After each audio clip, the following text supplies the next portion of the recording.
Something. Obviously, you're in the historic music room of Charles Ringling's mansion, and now we're trying to get more kids to have their classes here so they can have this beautiful historical moment. They can say, yeah, I took courses in the music room at Ringling's. Right now, it's underutilized, so having you guys here, we've hosted different organizations, press conferences with the governor, Citizens Insurance Center meeting here, so we're starting to get more use out of the music room. But first, I just want to say I got to meet Gene. It's an honor to partner with you guys. We look forward to having multiple partnerships. We've started this thing called the Socratic stage, where we have conversations about big issues, controversial issues, but we want to show everybody what it looks like to have a wonderful civil debate, civil discourse, free speech at all times. And so that's what we're trying to embody. And this is really, we count this as our second Socratic stage event. And the fact that it's the International Churchill Society is a great honor for us. I tell everyone my mom was British. She actually served in the Women's Auxiliary Force in London during the Blitz. And so we grew up, and I always joke, two things that were very, very common in our house with my mom. One, we had to read everything Churchill. We learned about, in a Catholic household, we learned about Jesus Christ, and then right below and very close was Churchill. We learned that Germans and French people were awful people. And not correct, that's just what we learned. She loved watching, Hogan's Heroes was her favorite show. Not because it was that great, it was just making fun of the Germans. And she was very, very partisan.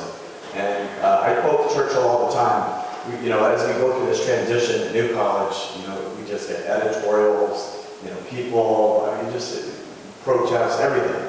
And I tell people that what we're trying to do is create and rejuvenate the best liberal arts school in the country. And that's our goal. And Churchill used to say, as you're driving down that road and you know what your mission is, you know what you're going after, if you're going to stop the car every 5 minutes to kick the barking dogs, you're never getting it. And I tell them all the time, we're not stopping the car for the barking dogs. We're going to the mission, just ignore them. But that's the role of Churchill. And the last thing I'll say, since it was in the news, my favorite Churchill quote.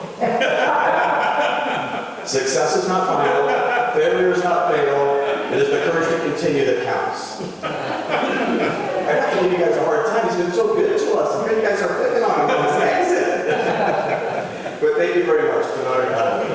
Oh, and the last thing I do want to say, it's always an honor to have one of our former great professors, Donahue, here, and I got to hear him at Gene's event. It's just an honor to have you on campus, Professor, and it's always a pleasure. Thank you.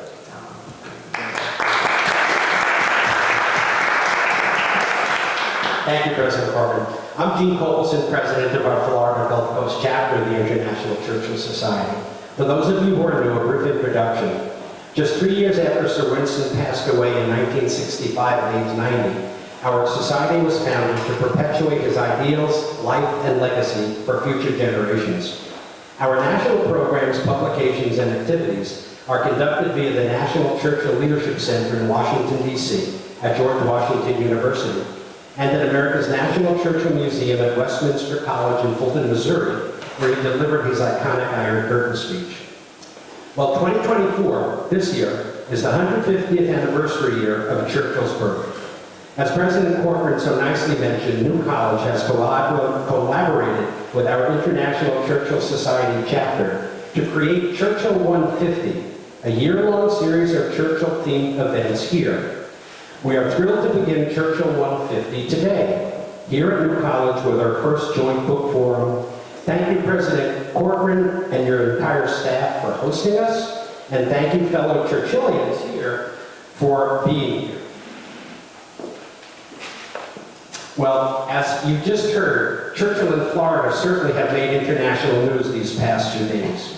I would like to provide some historical perspective to the media frenzy about Governor DeSantis that his quoting of Churchill has generated. In her 1999 Christmas message to the British Commonwealth, Queen Elizabeth said, quote, Churchill said, the farther backward you look, the further forward you can see. The problem is, Churchill never said that. Decades later, when President Obama was discussing the British reaction to being bombed in World War II, he claimed, quote, Churchill said, we don't torture. The problem is, Churchill never said that. And in May 2018, at a post-presidential speech at the Atlantic Council, former President George W. Bush said, Remember these words from Winston Churchill. America is indispensable for the world, and the dangers of isolationism loom. The problem is, Winston Churchill, again, never said that. And 2 days ago, Governor DeSantis used that quote, which you heard from President Corbyn, which we know is now incorrect. So when the press attacks our governor for this error by a speechwriter, remember that our governor is in good company of other presidents and Queen Elizabeth, whose speechwriters also made similar minor misquotes about Winston Churchill. In fact, so many people misquote Churchill that an entire book has been written on the subject. The book's author is Churchill expert Richard Langworth, who is director of the Churchill Archives at Hillsdale College in Michigan. I'm in discussions with Mr. Langworth to speak to us next winter as our year-long Churchill 150 celebration comes to an end. Thank you for being here.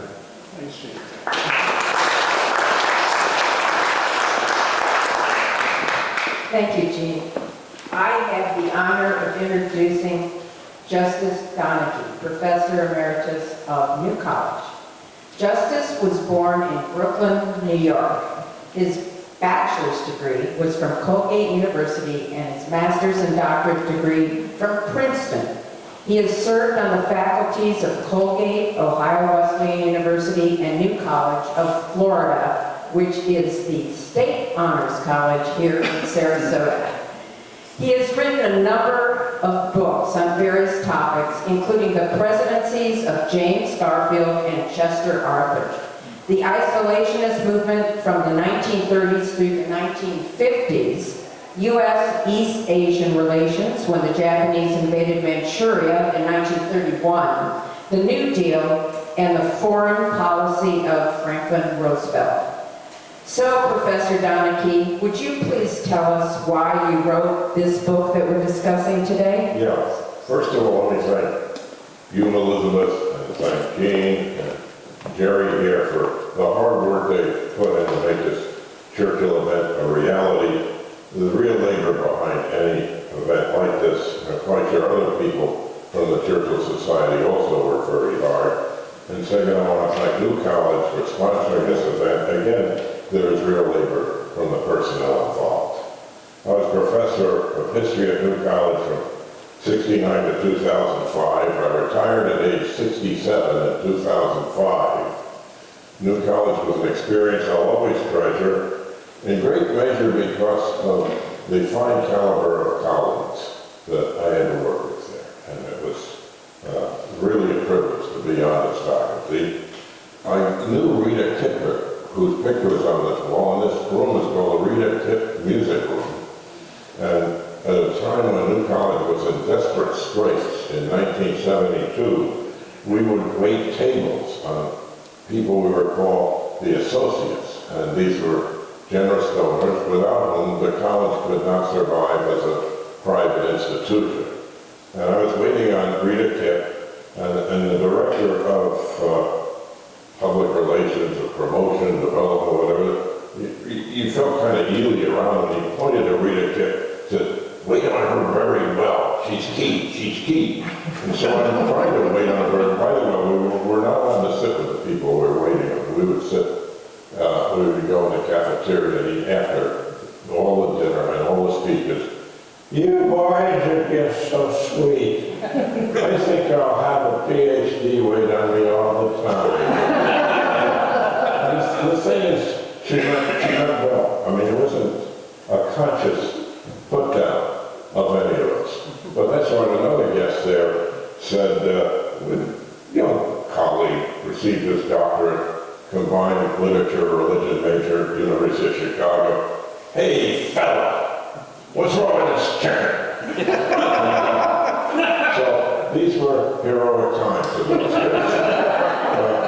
Now, concerning the book we're discussing, it's part of a series of the press of Roman and Littlefield called Debating 20th Century America. And we've other books in the series, Debating Southern History, Debating American Immigration, Debating the Kennedy Presidency, Debating the New Deal, Debating the Welfare State. And each of these books has two contributors who take somewhat different stands on a particular topic. And the readers, who are primarily undergraduates, will evaluate the two scholars to make their own conclusions. So hello term paper, hello blue book exam, okay? Now, because I had done extensive work on FDR's presidency, the general editor was James Patterson of Brown, who himself a highly distinguished scholar, asked me to co-author a book on Roosevelt's foreign policy. And as Patterson had no one in mind to serve as my foil, he left the decision to me, and I chose Professor Mark Stoller of the University of Vermont as my co-author. And Stoller is an expert on Allied military strategy during World War II, past president of the Society for the Study of American Foreign Relations, done some excellent CD courses on American foreign policy with a great courses series. I recommend them. And it was decided that he would take the more positive aspects of Roosevelt's foreign policy, and I would stress the more negative ones, which accounts for the critical tone in that chapter that you have. But both of us were determined not to have a slash and burn crossfire. We're not out to score debating points. Neither of us saw Roosevelt as totally good or totally bad. It's a matter of stress. In other words, it's a matter of emphasis. And in my final somewhat negative paragraph, which you've read, I concede, and I'm quoting myself, it was he more than any other world leader who was responsible for keeping the big three together as a working alliance until the Axis was defeated. Neither Churchill nor Stalin had the skills needed to do this. FDR was truly the architect of victory. And Stoller, in turn, concedes that Roosevelt's diplomacy was far from flawless. FDR's isolationism in the 30s, his temporizing on the Holocaust, his blundering in diplomacy with Japan, his retreating on colonial issues, all reveal in Stoller's words flawed policies, and his word was flawed. But the focus this afternoon is on Winston Churchill, because one cannot discuss Roosevelt's war leadership without discussing Churchill's leadership. The two men were that close. The men were close enough that Churchill once told Roosevelt, "It's fun being in the same century with you." and Churchill literally wept at the FDR memorial service at London's St. Paul Cathedral in 1945. Now, in this book, I deal with Churchill more than any other Roosevelt contemporary, and the index references of Churchill are over half a page long. And I brought along Andrew Roberts' Life of Churchill. If anyone wants to seek a reference at any point, some hot topic comes up and you want to know what is really said in detail, Mr. Roberts is here. Roberts is not only an excellent biographer, but he's written a book on World War II itself. So it's my hope that this afternoon we focus on Churchill, focus on the decisions of the victors, and focus on the period of history where the world literally lay in the balance. Okay? Terrific, thank you. I'm Jerry Sedler, and I am one of the founding members, along with Jean, Elizabeth Russell, Rick Miners, of the International Churchill Society, and I have the opportunity today to facilitate what I hope, as President Corcoran said, is going to be some feisty discussions. I would like some healthy debates, all under civil discourse, of course, and I've even worn this black and white shirt showing I plan on being a referee. Because the truth is, Justice really teed us up today to think differently. He even had to take on a different role to really kind of bring out other sides of FDR and Churchill. Now I want to make sure, has everybody in this room read the chapter? Great, and I bet many of you are also bringing other book knowledge and everything with you as well.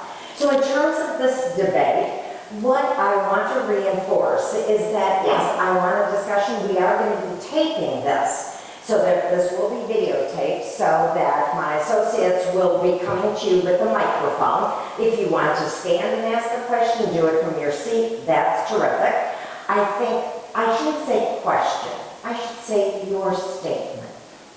your viewpoint, because we really do want to have something. I wanted to actually have a room set up. All the Churchillians on one side, all of the FDRians, and the Stalinists in the back. But I said, nah, we probably wouldn't do it like that.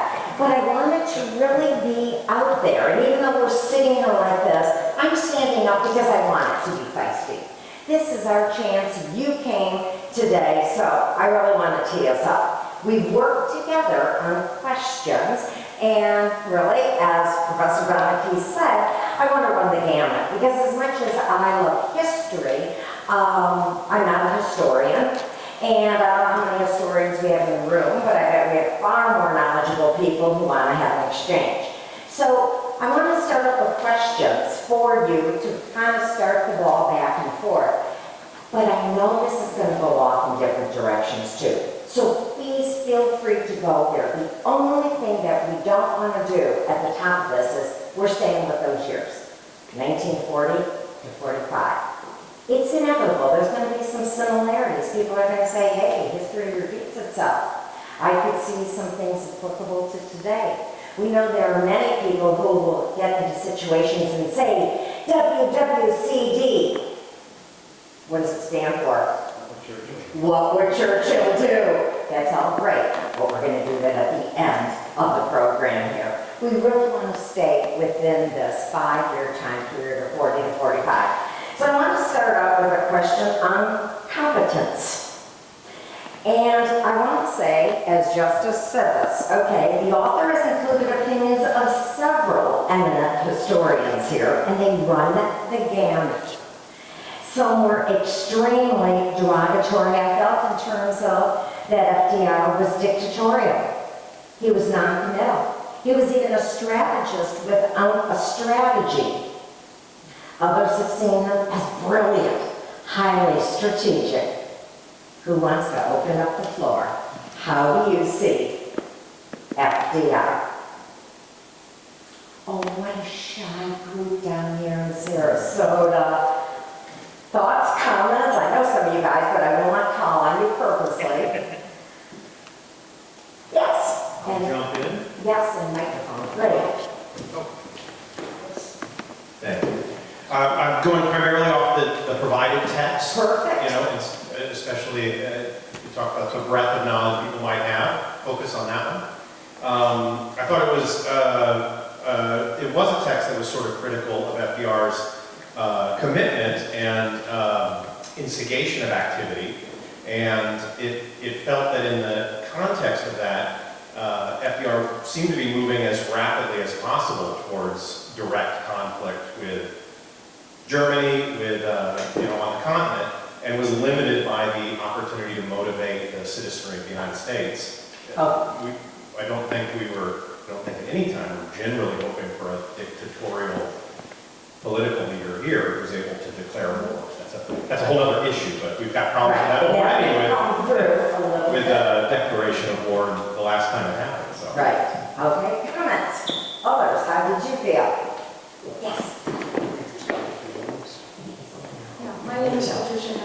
So right at the very beginning, something that I wrote down a few notes here. And speak closely. Yes, right at the very beginning, I wrote down some notes here.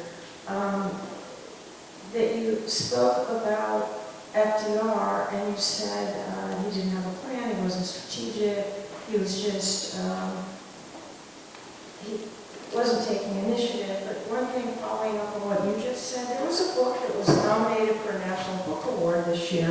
It was written by a woman named Maggie Jackson, and the title of the book is Uncertain, the Wisdom and Wonder of Being Unsure. Now, if you can put aside that word wonder, which makes it sound a little fuzzy, and remember that it was nominated for a National Book Award, my question to you is, as an historian, is there regard and respect for a leader being uncertain? Okay, rather than focusing and taking it back, you can add to it if you want, Justice, but we're throwing it open to the group. So say it again. Is the role of a leader to be uncertain? Thoughts? Well, I would add as an addendum to that, it's part of a process of being a leader is, as a Minnesota full, How would you know? constantly pivoting. I would say, I wouldn't use the word uncertain, but to be able to see the complexity of any situation and to take all factors into account. I mean, we had James Buchanan before Lincoln, and he was floundering here and there, and he didn't know what he was doing, and you could say he's uncertain.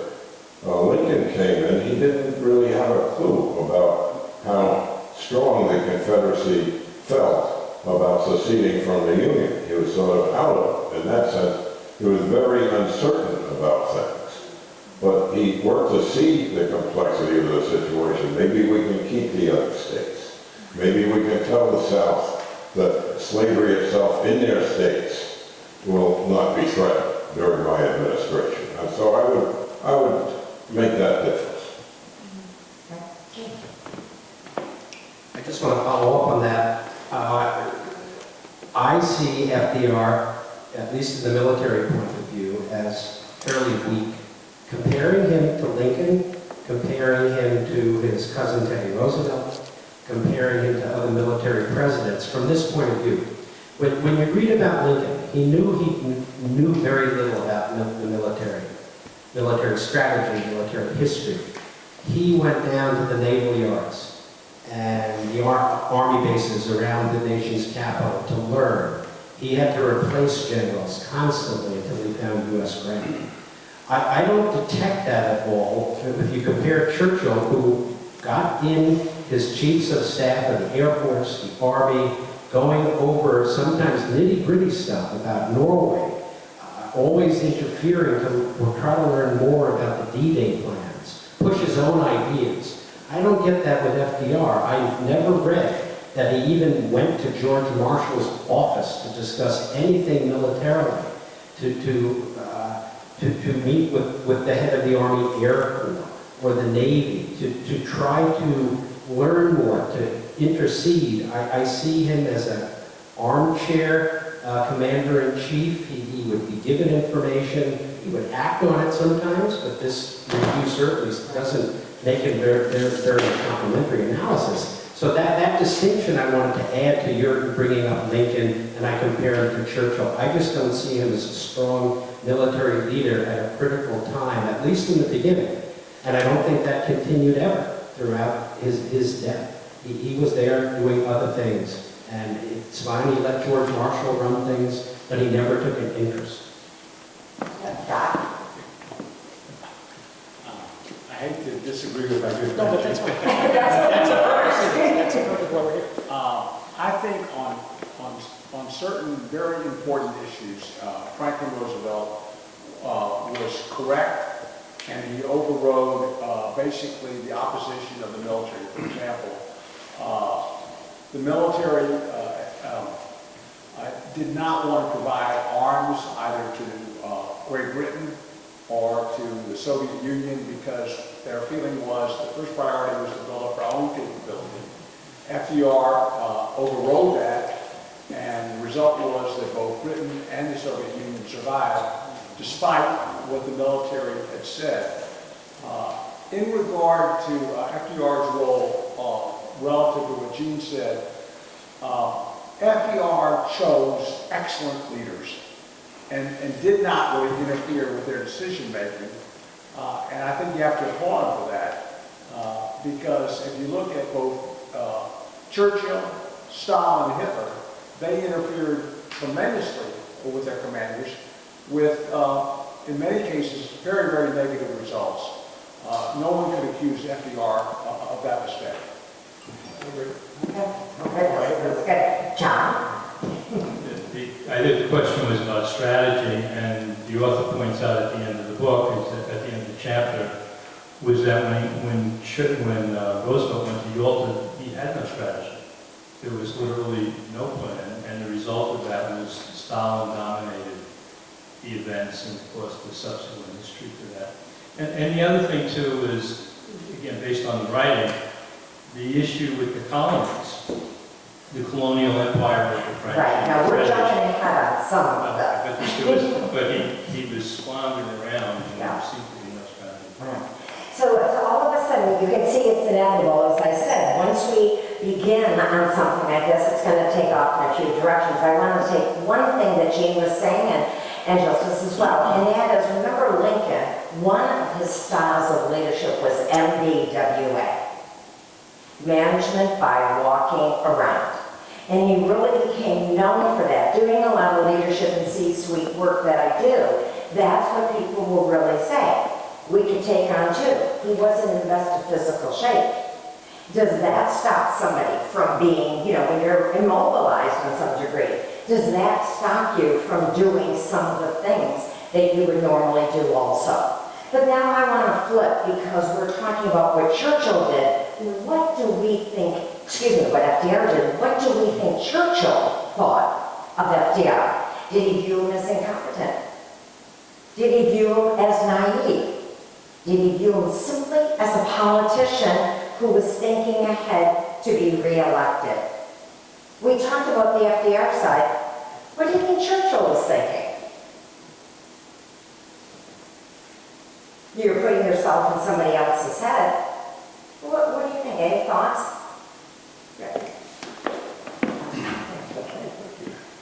I think that Churchill thought he was all those things based on what I've read over the years. Because with any leader, there's a complexity of thought. And I think Churchill was often uncertain to what FDR was thinking. I think he realized that FDR, in order to get reelected, would have to do some of that. He never felt that he would do it to the extreme that he did it, though, by holding back until finally there was the deal for the disorders. But I think that he was very confused by him in the beginning, but later on felt that he was becoming too dominant a personality in terms of the Stalin, Churchill, FDR alliance. And going later on. Okay. Any other thoughts? I mean, you're sitting there. Remember, one is coming across the pond. Dad, yes. Yeah. Thanks, Nick. I posit that Churchill thought FDR was naive. I think that familiarity with, like, On War by Clausewitz, if I'm pronouncing his name properly, Karl von Clausewitz. If you were a Prussian leader or a German leader or a Soviet leader, that was a book that you were thoroughly familiar with. And the military ideas in those texts are about initiation of force. Eventually, your neighbors will attack, beat them when you're strong, and then you'll win. Don't wait till they're strong and you have to fight them. And I feel like there was a naivete perception. The United States seemed so buffered by our oceans, by our weaker neighbors, that we didn't have that conscious fear. And Churchill feels like a guy to me who was expecting that sort of onslaught for the first part of his life, and he was wrong and wrong and wrong, and he was right when it counted. I think he came from a different era when they were looking at that perspective. There's a book I read, I think it's from 1914, called What the Germans Think. And it's a pre-World War I book. And this English author travels all around Germany interviewing Germans. And he's utterly flabbergasted that they are so excited for the war. They don't know what war. They just can't wait. Because it's such a vigorously enthusiastic, militant society. And I think that Churchill saw that sort of entity as his neighbor. And I posit that we did. Our conflicts, the late 1800s with Mexico, were anemic and tiny and not so scary, and Mexico certainly wasn't going to invade. So someone should take this from me. I keep going. Comments on that? I mean, it's the idea that when you said to me, it really came to me, and I thought about the listening campaign. There was an author who went out, and what he really did is to go to listen to the Germans. Do we ever do things, do any of us do things in leadership roles where we really don't know what we're responding to? It kind of goes back to your original question about the uncertainty. So was that going to throw something in? I hadn't had down, and it wasn't totally in the chapter, but was there a carryover mentality for Churchill from what America had done in World War I? Did he think we might be more prepared and ready because of what we did in one? No, John, you're shaking your head. I don't know. Yeah, oh, okay. On the uncertainty question, Yeah. I think that anytime any president or any prime minister has to make a decision regarding war or peace or anything in between, there is always an element of uncertainty about what you have the capability to do and what your opponent has the capability to do. Uncertainty is part of every decision. As far as whether Churchill thought that FDR was naive, I think we have to break it up into time periods. From August of 1941 until 1944, I don't think he thought he was naive at all. Because from that point on, from August of 1941 to late 1944, they were in constant correspondence and also telephonic conversations, also summits. And especially in 1940-41, Churchill understood the American system. He understood that FDR was fighting a huge domestic population that was isolationist, some of which was anti-British, and some of which was absolutely pro-Nazi. And he understood that FDR had these problems. He certainly understood it from the time that they spent those 3 days together on ships in the maritime coast of Canada, when they sat there and talked in depth about their own political problems and what they saw as their movement forward, commonly known as the Atlantic Charter. So for those years, 41, August 41, to late 44, I think that Churchill and Roosevelt were probably in sync on many things. Yes, they did disagree on certain things. But then I think Churchill was, in the last 6 months of FDR's life, I think he was very, very worried about the change. And I think that colored some of his decision-making, and I think he was extremely worried. Right. So now, but you said you two. See, Just a research. yes, please, Justice. And that is that the Roosevelt-Churchill correspondence is now published in 2 books. First by Francis Lowenheim, and that's a 1 volume, and second by Warren Kimball, and that's 3 volumes. And both of these have excellent introductions. And if you can work Internet Archive, you can just get both of them on your Kindle, on whatever tablet or whatever you have.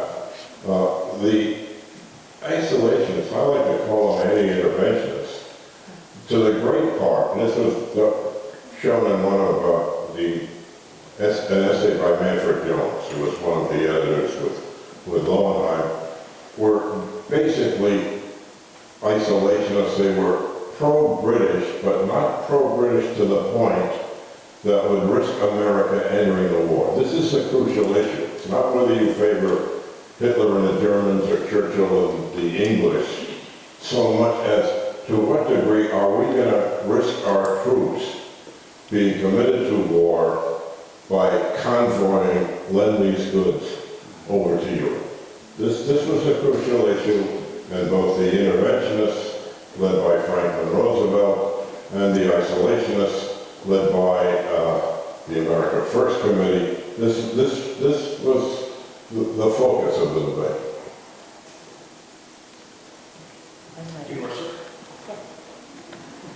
But it wasn't the only part of the debate. But this gentleman pointed out It was also a very pro-Nazi wing Yeah, but in the America First movement. Okay, read my book, which is from a totally the America First movement called In Danger Undaunted, and then read Wayne S. Cole, America First, The Struggle Against Intervention, University of Wisconsin Press, 1953, and Manfred Jonas's book called Isolationism in America, 1935-1941. But you'll remember that Lindbergh, when he went to Germany, had a lot of praise for Germany and even Hitler, if I'm not mistaken. They didn't praise Hitler. He praised Germany. He liked the order, the discipline, this kind of thing. He found the anti-Semitic movies that I should say, pseudo-documentaries, newsreels, disgusting.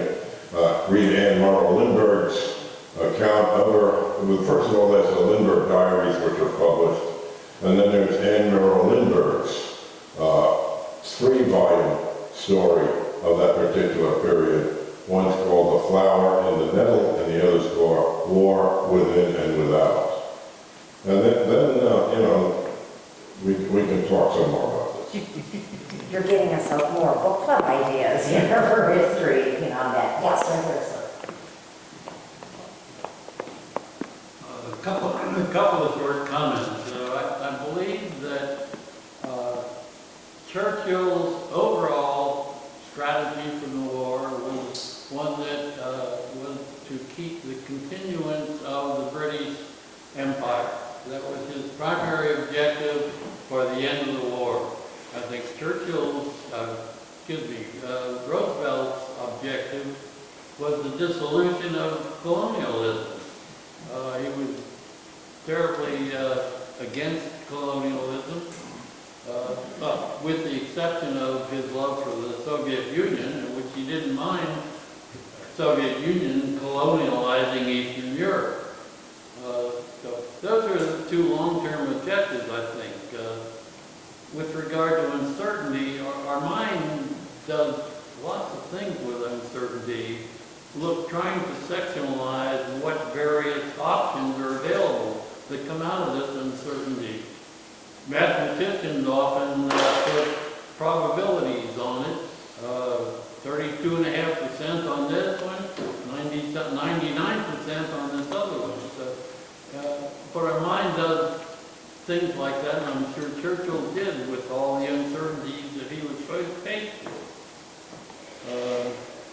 Last point I was going to talk about was something we hadn't mentioned, and that is the post-war question of Palestine and Jews. What happened to the British mandate of Palestine, which was set up, I guess, by the lines in the sand that even saw it in Saudi Arabia, put the sun into lines in the sand with Faisal and with his other son Abdullah in transport. And what happened? I happen to live next door to the woman who wrote the white paper for the Arab side for the United Nations. When I lived on Capitol Hill in D.C. Her future husband wrote the Jewish side, favored a Jewish state, while she favored an Arab state. She had lived in Jerusalem before the war and was a favorite of King Abdullah. As a matter of fact, she had the prayer beads of King Abdullah when she went off to study in Jerusalem. Anyway, we haven't discussed that, and you know what, and so you can lead into, you did two things here. John originally started to say earlier, so I'm so glad I have all of our questions. I just didn't have them in the right order. You guys are moving fast. Thank you. Because John, you were the one who really first brought up the topic about colonialism. So if we take that out, we already know that uncertainty is an overriding here. There's no question. John, you brought it up earlier about the colonialism. and then we will talk about Palestine and where does that fit in. So let's take it in that order. You want to take it back to you and then Doc? Whichever one. Jerry, forgive me. I just wanted to talk a little bit about the relationship, or from Churchill's perspective on Roosevelt. It is interesting that Roosevelt took the unusual action of reaching out to Churchill when Churchill was First Lord of the Admiralty, wasn't Prime Minister. That was a very unusual move, and clearly there must have been some recognition on Roosevelt's part that Churchill had a more militant feeling and attitude and belligerency relative to Germany than Chamberlain, and that he would make a much better wartime leader. On the other hand, and certainly Roosevelt did take, we had ultimately an undeclared war in the Atlantic in order to help Britain, because Britain would have starved without our help, and that was important. On the other hand, I know that Churchill must have been very disappointed that there was times when he reached out to Roosevelt asking for military aid, and he heard nothing, and it must have been very disappointing to him during those long wait times, given the fact that Britain had so little arms in order to beat back the Germans. See, you're doing something, this is a roll, because this could go on to midnight and roll tomorrow too. And the reason, so you hit on something that I had said here. How effective was Churchill in providing input to FDR on what materials were needed prior to us getting in? What I saw so frequently is how he said, we need help. And then you wonder, how does one define the word help?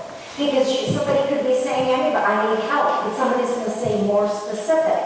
So you're right, I felt like, was he really listening? Did he really understand?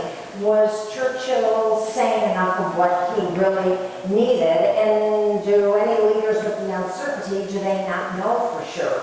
But they're at least going to put it out there. I mean, to me, that's the emotional or the psychographic part before you can get to a strategy and a tactic. So to me, yes, that was there. What did Churchill, feel like?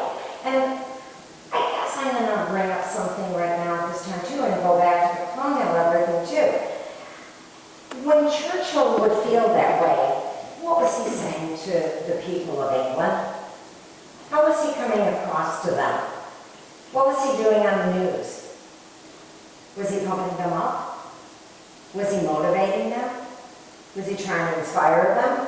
He wasn't getting the answers he wanted. You talk about uncertainty in leaders.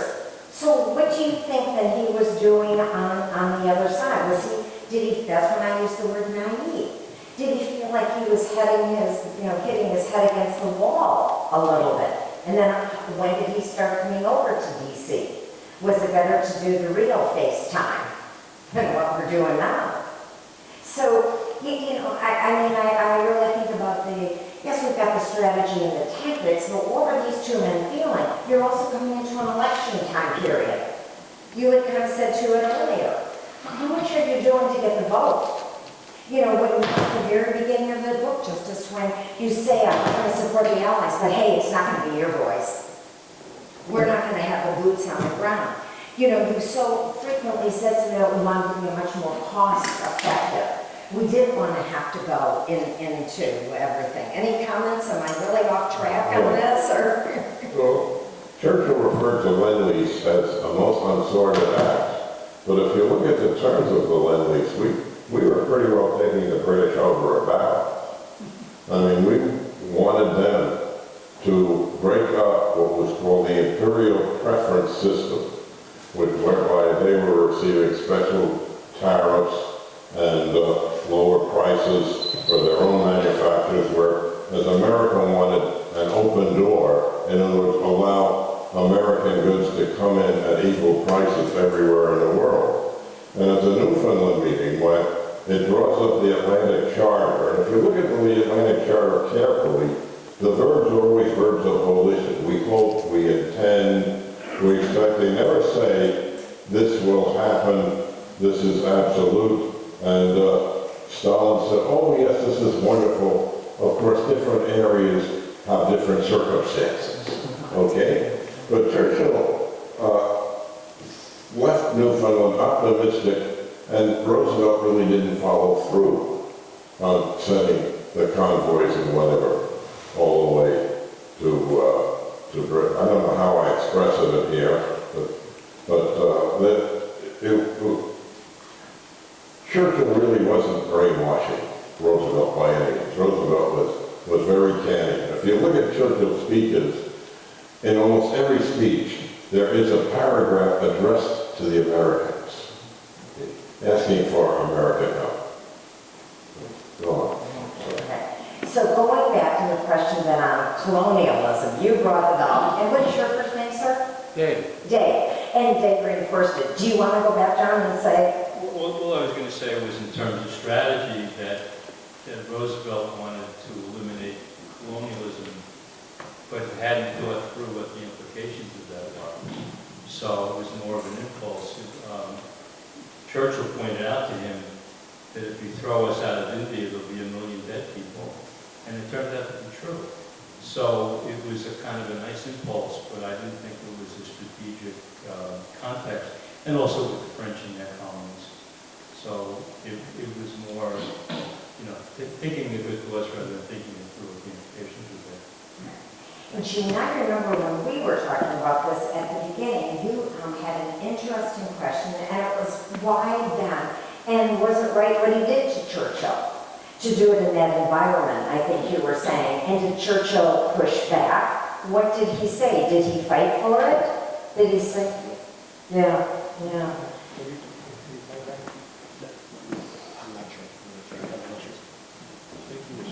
I was going to respond to the fellow in front of me here, which I thought that was a great observation in terms of if you turn India and Pakistan back to the peoples, that there'd be conflict. But then would the equivalent argument potentially have been if this ridiculous bunch of colonies across the Atlantic that are the Americas, if they become free, there might be a civil war, there could be a lot of loss. So, what is more important, handing over autonomy or trying to be a nanny over the top of them? I'm making the argument for fun, so. Right, okay. Goes back to your original thing, though, on both certainty and how many things go into all of this decision-making that we're reading it after the fact. We weren't sitting at that table. Here, it seems like necessary and obvious, we need to qualify when we use the word colonialism, with all regard and respect with what you said, but it wasn't about white privilege and anti-racism. It was about what you said right there in the beginning. The American president was extremely focused on those tariffs. And by pulling out the British and self-rule, you could get rid of that. We're going back to the beginning, okay. Right, and then it would be an absolute maelstrom, 1 million deaths, etc., in civil war across the world, but still, it was opportunistic.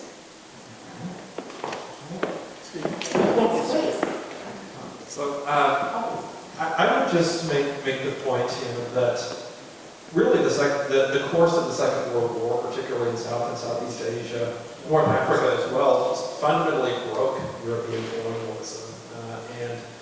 And Churchill was as an old imperialist, was reluctant to see it. But just again, everyone's kind of learning the lessons of World War I. The various Indian nationalist parties had supported, or at least agreed not to oppose, the British war effort in World War I, on sort of vague promises of greater self-determination after the war was over, which of course Britain didn't follow through on. So, throughout the war, they had, it's just, one can certainly point to the catastrophe of the partition and say this, it would have been better if Britain had stayed there indefinitely. That wasn't really an option as to 1945. Indian National Congress and Muslim League agreed on very little other than they both wanted the British out. And Britain, with its resources greatly depleted by the war, wasn't in a position to hold on. So it's not a question of whether colonialism was going to end, it's what was going to replace it. And on that one, how quickly it all changed too. Yes. I was shocked, I guess, at the comment that I read in the chapter that we were given, where they were talking about India, Churchill and FDR. And FDR suggested that when it was independent, it should follow the Soviet plan. And Churchill said, well, I'll tell you what, I'll give you half and I'll have half. We'll see who does the best. So that an American president would recommend following the Soviet model was a bit shocking. That's one of my questions, so that One of the disturbing things about Roosevelt was that he will make flip comments. And there was a meeting at Tehran where Roosevelt, Stalin said, we've got to just liquidate cold 50,000 German officers. And Roosevelt said, oh, why not just 49? And Churchill was so angry, he stomped out of the room. And it took the two men to pull him back and said, we were just kidding, we didn't mean any of this stuff. But Franklin can be that way. And both of them can make flippant racist comments from time to time. So you think that was a flippant comment about the Soviet model? Yeah, I think it was flippant. Okay. But Stalin may not have been flippant. I mean, you look at the Dayton massacre, for example, the executed Polish officers, and how mum Churchill and Stalin were about this. The Germans discovered the graves, and the American press said, oh, these were the Nazis that killed them all. And they found out that it was the Russians wanting to eliminate, wanting to eliminate the elite class of Polish leadership.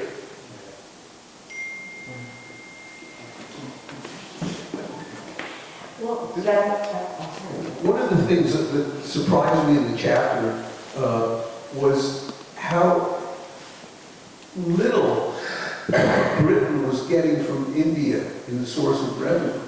I think it was said 1% which seems to me that Churchill's attachment to colonialism was more based on emotion and history than it was on dollars and cents. I'd be curious in response to that. Forgive me, I want to withdraw from this. The colonies in general are a losing proposition for all the colonial powers. There are certain elite groups. The Army, for example, the civil service that benefit from colonialism. But if you look at dollars and cents overall for France and for Belgium, for Holland, for Britain, these are losing operations. But here, you have to consider, have you been to India? Yes. Of course. You have to consider that it was part of the elite upper classes in the military in England, and it was cultural. You know, it's like a grand tour. You go to India, think about it, how you live, everything. I think, when you say it was a romantic notion, they weren't making any money off of it, but, it was an elite military class. The families went there. You could live differently. Those things are quite important, I think. We can't underestimate. Don't we want to take it back to the bigger, it's the monarchy. And it's Britain's claim to great power status. Exactly. It's the monarchy. It's Well, the it's Britain's claim commonwealth. to great power status. In the absence of the empire, it's no longer a global power in the world dominated by the United States and the Soviet Union.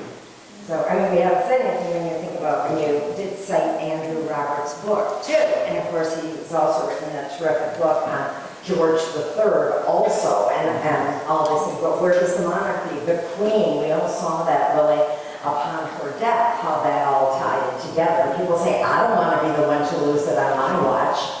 So how much does that, really fit in also? But can we take on, Dave, you brought it up, and to go back a little bit on Palestine.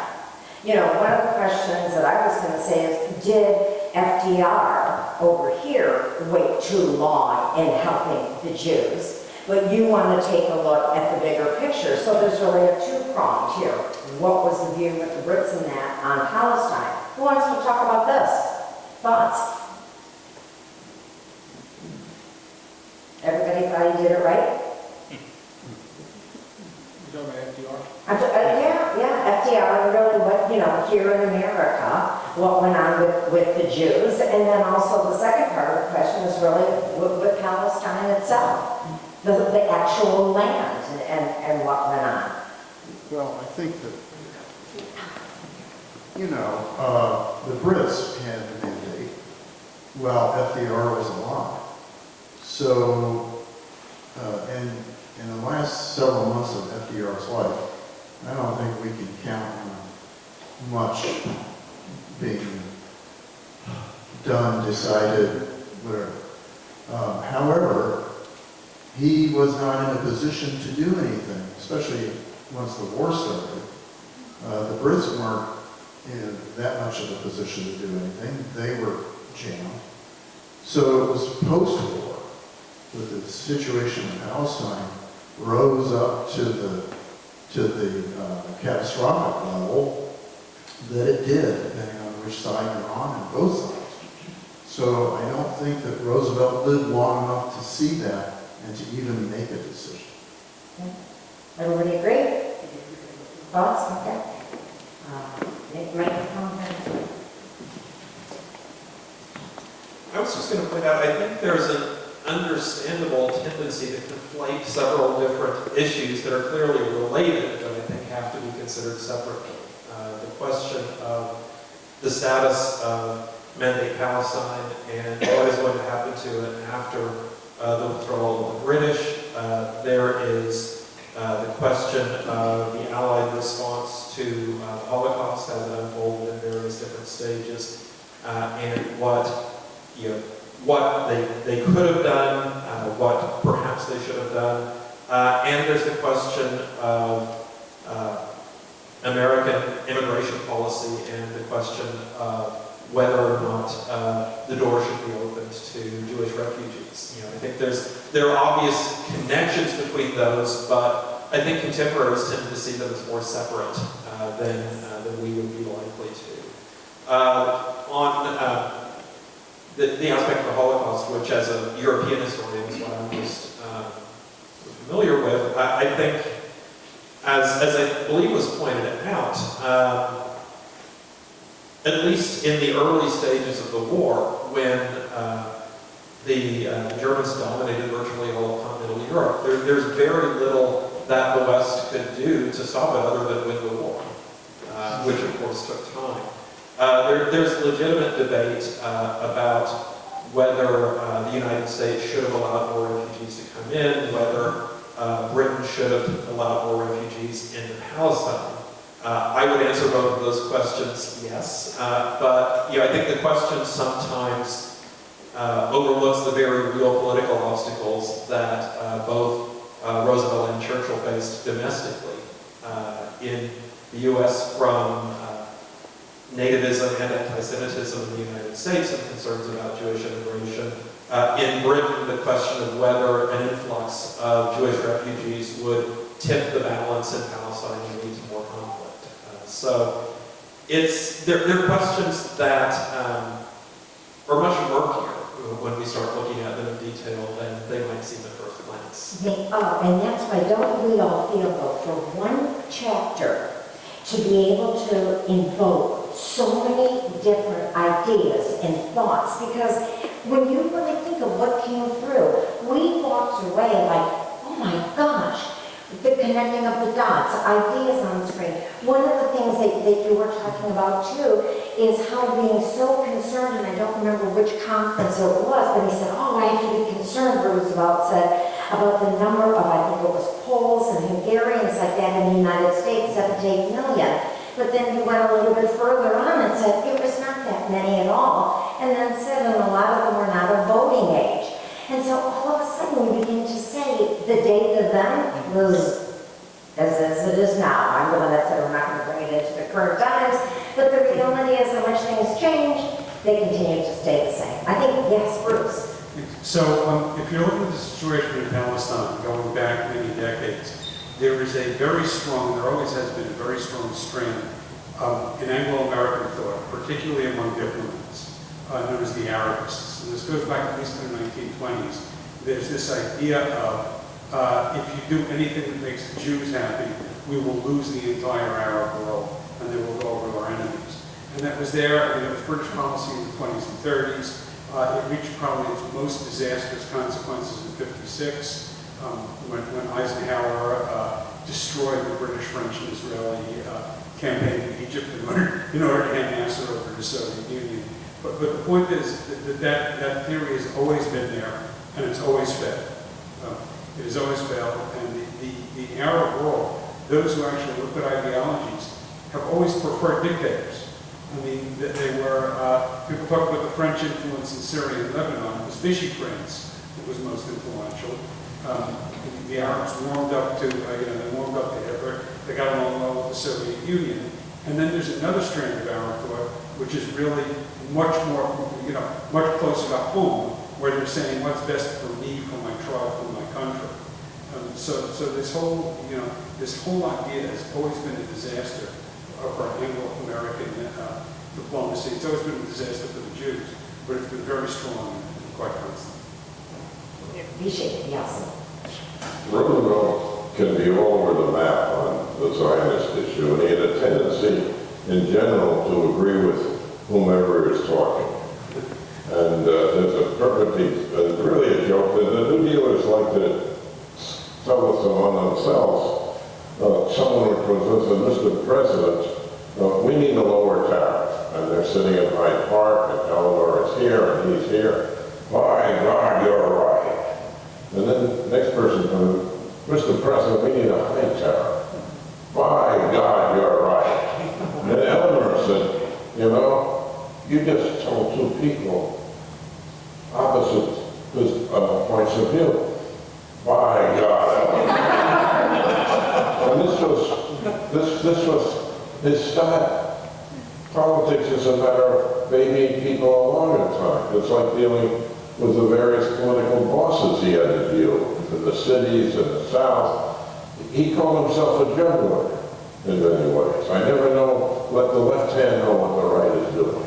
The domestic politics, you can do this. If it's a matter of right policy affecting entire peoples, it can be a different matter.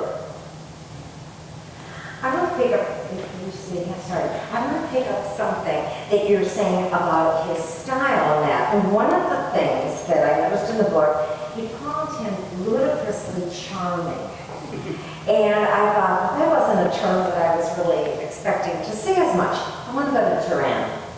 I want to go to the Tehran conference in November, December 1943. Now, my question as I read this, I said, wow, did FDR place too much emphasis on his power to charm versus focus on strategy when he went to the conference? So that's the first thing. Did he really view himself, as business people in this room, professionals, do we think, I can use my charm, I don't need all the data to support me. That's a different view. The thing that struck me, and I don't know how it struck all of you too, is why did Tehran overall, I think, receive less PR exposure when these people know, I think, Yalta. You hear Yalta. But for me, I don't know about you, but I had to dig a little bit further when I was reading about Tehran. And to really think, what happened there? That's when they agreed to fight Japan and Germany at the same time. No uncertainty there. We're doing it. They committed to the cross-channel invasion. We're doing it. The Soviet Union agreed to invade Japan once Germany was defeated, and they discussed the post-war Europe. Yet, when you hear about different conferences, I personally felt I have not heard enough about the Tehran conference or being written about. Am I the only one, or did all of you feel pretty up to speed on that?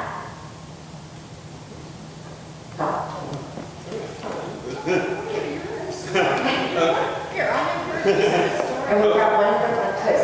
Okay, this is maybe not directly answering the question, but I guess coming back to a few people referenced Yalta earlier, and And I do think that maybe there's too much emphasis on this as a turning point. You know, the stark reality is that it was, and without in any way romanticizing the Soviet Union or Stalin, which I would absolutely not want to do, it is nonetheless true that the Red Army bore the brunt of the fight.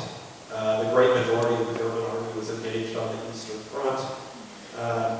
The Soviets suffered casualties well beyond anything the West did. And Yalta essentially ratified the situation on the battlefield.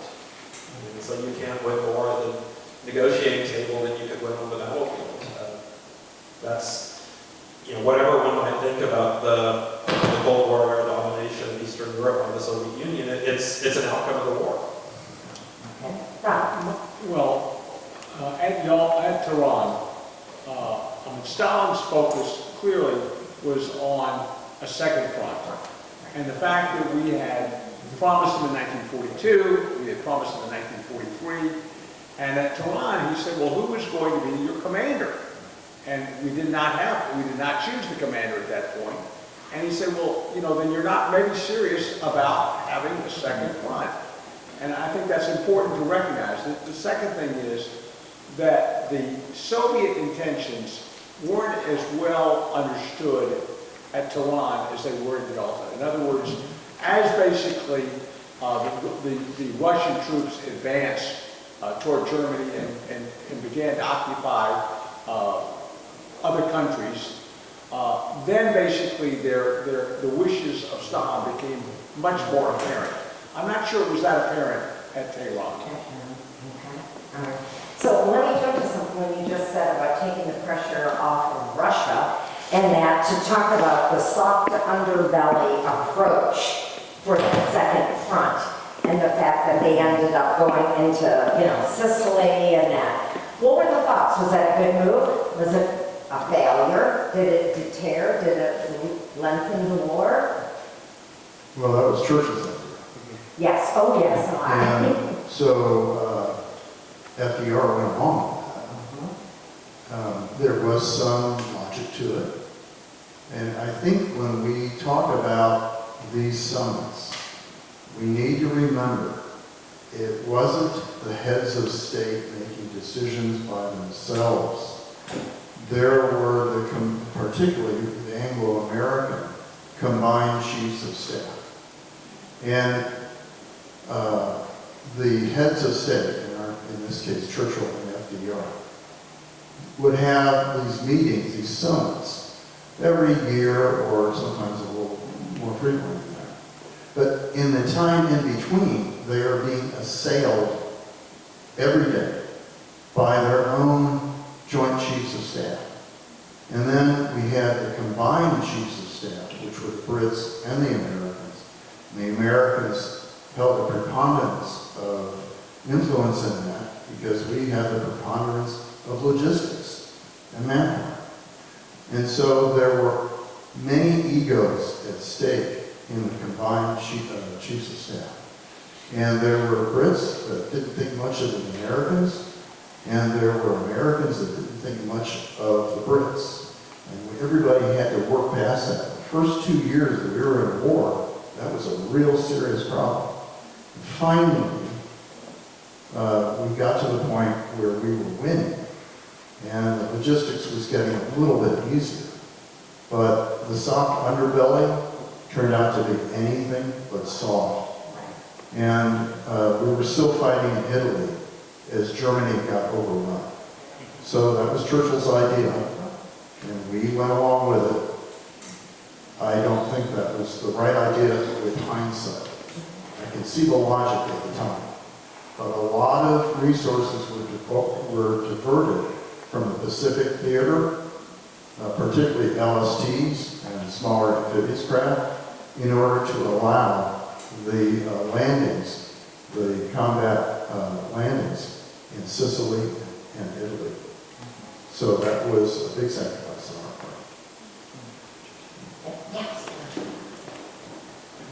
I was under the impression that Roosevelt was under tremendous pressure from Marshall and the other American leaders not to do Sicily and Italy, but rather to mass forces in England and go basically right across the channel. And Churchill was opposed to that because he had an experience in Gallipoli that he recognized that this could be a catastrophe.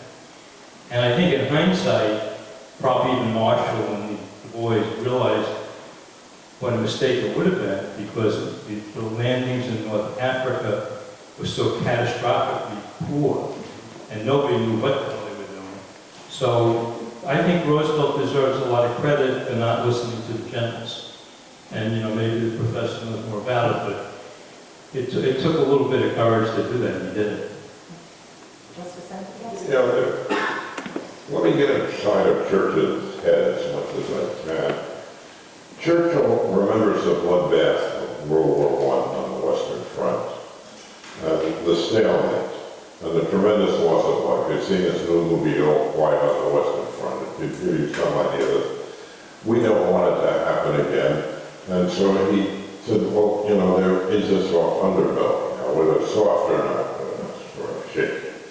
Second, this would justify his World War I strategy in the Dardanelles, because he said this was a good idea, Dardanelles being Turkey, defeat the Habsburg Empire and the Hohenzollern Empire by going up through Turkey. And this would say, you know, I was right after all. The operation was botched, but the idea was a good one. And then strategically, the Mediterranean's always been a British lake in their eyes. And this is a way not only of winning the war, but doing so in such a way that it could cut off the Russians. And so we could have our cake and eat it too. And the British way of war has always been a way of fighting on the periphery. Go back to the Napoleonic Wars, you know, and what have you. Strong navy, weak army, and we can pull it off. And just, this wasn't the whole thing too, they just weren't ready yet, right?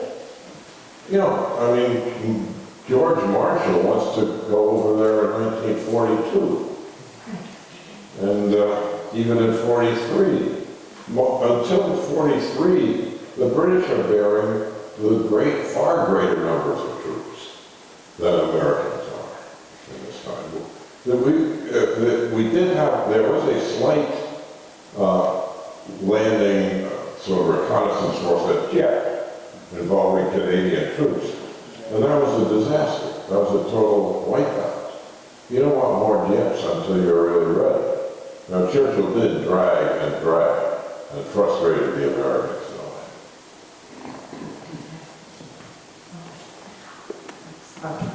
I'm going to relate, well, I want to go back to Yalta on something we've mentioned it. And then a few of you had said, are we going to touch on, are we going to get to touch on today? Did FDR turn too much to Stalin? Was Churchill really pushed to the side at Yalta? Did you feel that way? Have we all read that? And why? Why did that happen? If it did. I think, forgive me for my monopoly. I think at Yalta there was, each one of the participants had different key objectives. In the case of Roosevelt, he wanted, one, the Soviet Union to agree to belong to the United Nations, and he wanted a firm agreement that the Soviet Union would join in the war against Japan. And from his perspective, he succeeded in that. From the standpoint of Churchill, he was very concerned about Soviet designs in Eastern Europe, and really was, and vice versa. Stalin really did have ambitions to occupy Eastern Europe and take control. So there was three different agendas by these men. I think in the case of Roosevelt, one thing he said is, I can't, he recognized that where the Red Army was, the Red Army could stay, and nothing we could do to undo that. And I think that was a reality check. And I think the last point I make is Stalin was far more prepared than Churchill and Roosevelt at Yalta. At the meeting, and I think you alluded to that earlier. Justice, you're the governor? Yeah. Let me give you the Republican Party case against Yalta as it was brought up from 1946 through 1960. The Republicans always waved this flag about Yalta. So let me make the best case I can for purposes of the discussion of the Republican critique, and this is by an author named William Henry Chamberlain, spelled differently than Neville Chamberlain. But he had been a journalist in Russia, and like many journalists in the 20s, he was originally sympathetic to the Bolshevik regime, married a Russian, but as Stalin, oppression became more and more visible, turned vehemently against it. So he wrote a major history of the Russian Revolution, still an excellent history. And I've been in his diary at Providence College, and he sees Yalta as another Munich.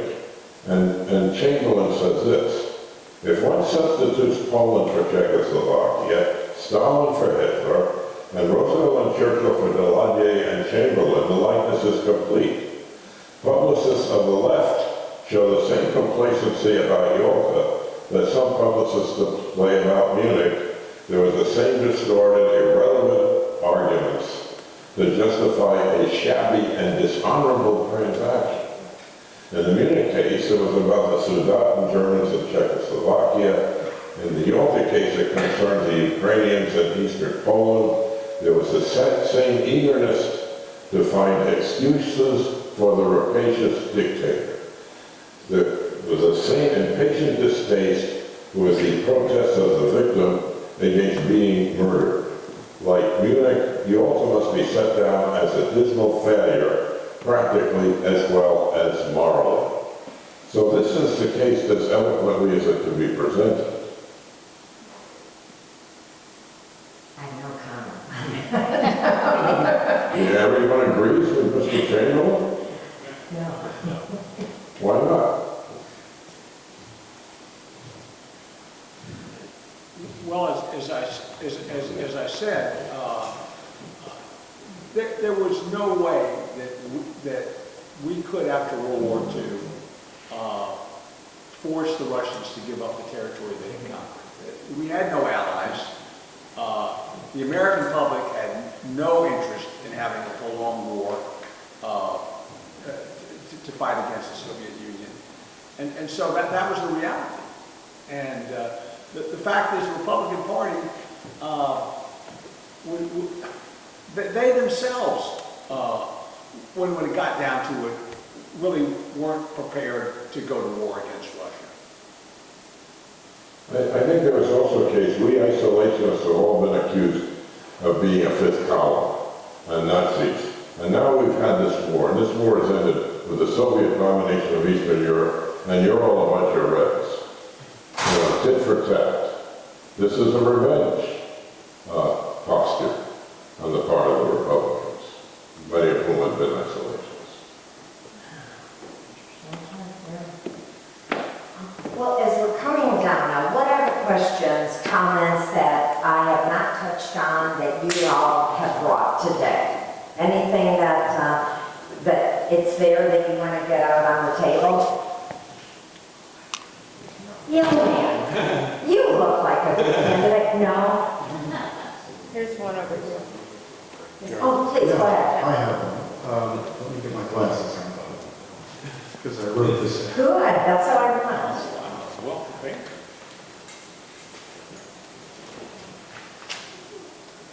Do you think FDR's many years as Wilson's Assistant Secretary of the Navy influenced his view of Great Britain, the world, and maintaining secrecy about presidential health problems?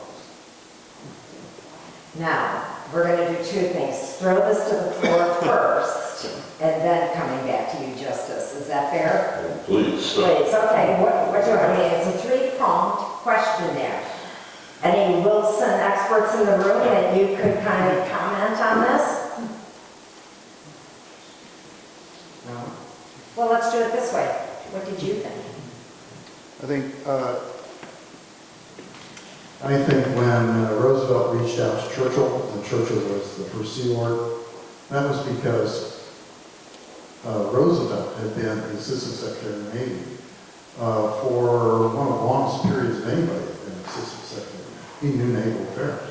He knew logistics. He also was at Versailles, and he handled some of the naval parts of that. So he looked at Churchill as kind of a contemporary. He also saw Wilson, his demise, I should say that, his decline, and the secrecy around it. And then later on, as his own health declined, he maintained secrecy around that, particularly for the last 6 months. And I've just always wondered if he got that idea from the Wilson years. And his views of the world, based as a navalist, and he was, were somewhat similar to Churchill's as a navalist. And I wonder if that's where he got all that. The first thing they're saying too is there's a camaraderie there. There's a peer thing. They could talk like the same language in that first They respect. called each other former To neighbors. take yours even further, though, when you think of Wilson and then you get into the Four Freedoms and the different with the 8 points too, you're wondering, I mean, are we talking about mentors? Are we talking about those that we work for definitely do influence us? If I could throw this one out, on the flip side, then where did Churchill get his kind of thinking in that from? Who would we say did he have a mentor? Yeah, Jackie Fisher. I'm sorry? Jackie Fisher, Seaboard. Speak a little bit about that. Get here a little bit. Well, Fisher was a giant of the Navy at the time, and Churchill saw him, worked for him, had great respect for him. And so clearly he was a mentor of sorts, but I'm sure there were other mentors that Churchill had, although he kept his own counsel on a lot of things. And he thought he was the smartest guy in the room often, and many times he had good instincts. Not always. In his early career he made mistakes, but clearly he learned from those mistakes. And I think Fisher's a very good example of that. You know, when Churchill and Roosevelt first met in Europe in 1939, Roosevelt remembered this in very hearty terms, and Churchill pretty well said, "I don't remember you at all." So that shows the difference in level between the two men. And second, as far as health, about Roosevelt and Wilson, they both acted very irresponsibly in not leveling with the public about how, in what bad shape they were, as did, by the way, the Jack Kennedy. And third, Roosevelt was such a partisan of the Navy that he would always refer to the Navy as we. And George Marshall would say, "I wish he wouldn't refer to us as they." Fascinating. Well, one of the questions I have here is, did FDR and or Churchill listen to their advisors, or did they always hold their own counsel? When you think right now, if you say FDR, what are some of the other names that come to mind that were his, his C-suite? Admiral Leahy. Leahy? Marshall, okay. Let's do it on the flip side with Churchill. Fisher. Anybody else? Was Beaverbrook in there? Ah, thank you. Absolutely. Clementine. Clementine. She was. Very much so. Yes, absolutely. Absolutely. And two very different, one wife very much involved and one wife not, involved. So you think about really who, on the more personal, which is where we started out asking questions here. Who do you, hold your counsel with? Who do you have trust in? Who do you have faith in? Who's got your back? So I want to end with this. Unless you had your questions. Did anybody else bring questions that we, no.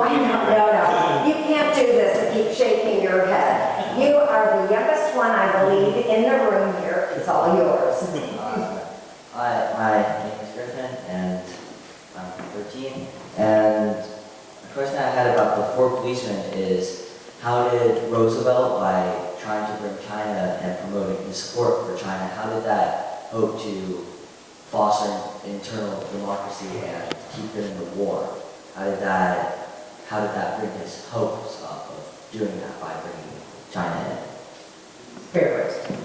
Justice, I think this one is your neighbor. Well, the Roosevelt family on the Delano side was very much involved in the China trade. And he saw himself as an expert on the Far East. And he was far from being an expert on the Far East. And he had this strange belief that China really was a latent great power. But there's also the more cynical belief that this would be an extra vote in his pocket if you had the four policemen. Very good. See, we hadn't touched on that, so thank you very much for bringing that forward.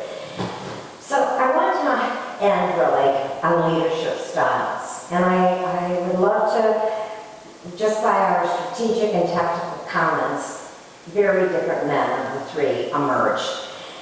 If we talk about Churchill, I would love to hear what are adjectives that you would use to describe him as a leader.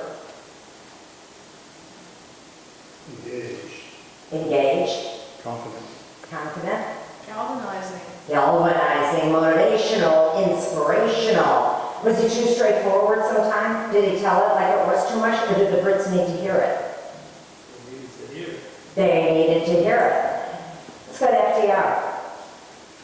He did the opposite. Ah. What he did and what he said wasn't the same thing. Okay. Interesting. Okay, any other, yes, Justice. Well, one of the biographers of Roosevelt titled his book, The Lion and the Fox. It came from Machiavelli. Okay, all right. Yes. I'm not a historian on the level of so many of the people here, and I know it's hard to tell. It's been a couple of years since I had my last poli-sci class. But you're here. Yeah, I'm a Churchill fan on the side. But if you go into the war rooms in London, they have been redone in the last 5-6 years. And the first saying, and this is definitely Churchill, we are all worms, but I am a glowworm. Does that not say Churchill? Yes. I mean, what American would have a museum with the first thing that you see was a statement like that? For me, that just tells so much. I remember he was half American. Oh, absolutely. And that's the part that was very... That was the glowing part. And he didn't put together that museum. Well, so I ask, any other wonderful thoughts, comments on any of the things that, as I said, we might not have touched on? Maybe we went too quickly on this. Can I ask you a quick question, just and make sure it's right? The quote that's, I'm worried about quotes now. One of Churchill's driving like self-motivators was "action this day." Is that an accurate one? It is. It is. That was.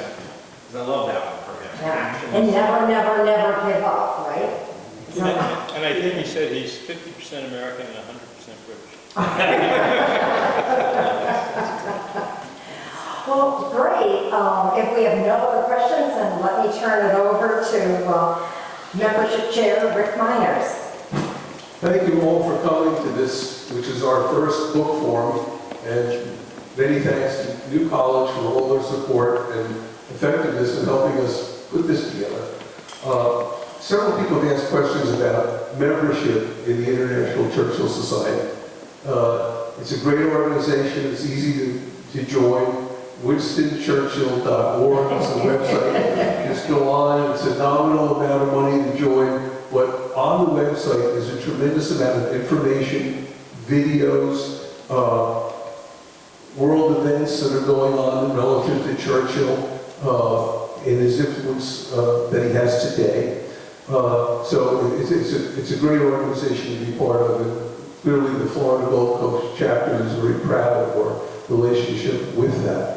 There's next October, there will be a world conference being held in London for the Churchill Society. It's on the website with all the specific information.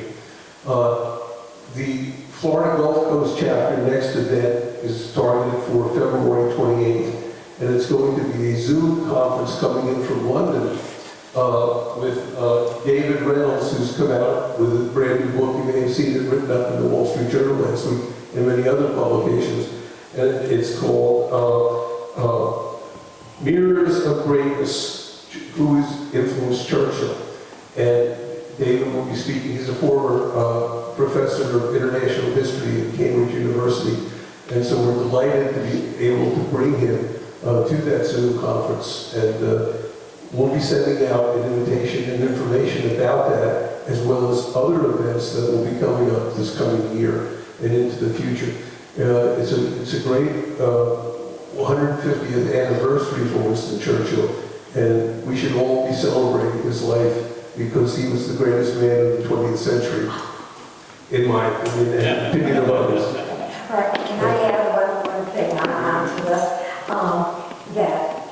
Rick is, full disclosure, Rick is my husband. And we recently moved down here from New York City. And one day, this is several years ago, I was over at Marymount Manhattan College at the Writers Center there. And I was going to be meeting with the professor.